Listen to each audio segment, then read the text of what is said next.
umva ntabwo ubizi uyu munsi mfite amakuru atari ivumba ugomba no kugurira abakwicaye hasi bicaye kabisa bameze neza yagenda kigali wawe ubu ndashaka kujyana ku Gisenyi nanjye ndishaka agutembereza ya misozi mu mazi hariya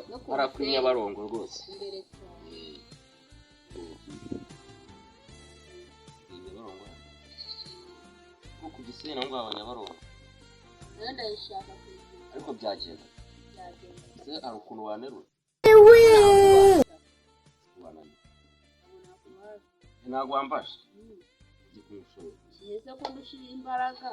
yamutunganya imbaraga byagenda kuri abo cyangwa inzozi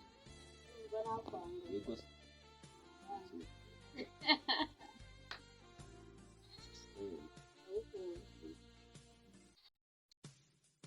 ariko uranubure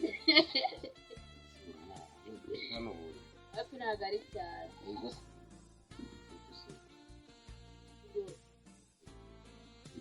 ushaka kwiyongera vuga ko ushaka kwiyongera icyo ubundi wowe icyo ubundi ubukizere ushaka kwiyongera ubu hari umuntu aramuhata mwatakeya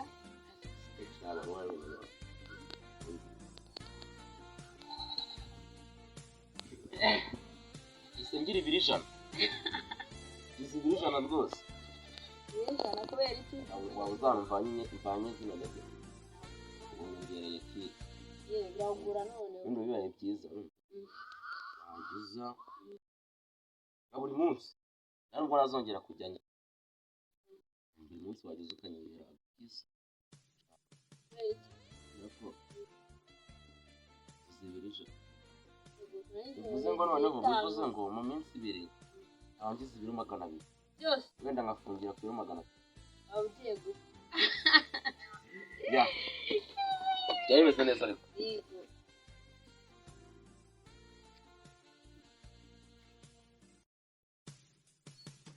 yagenda noneho nkajya gutega rero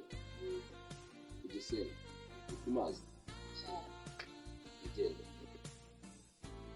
iyi video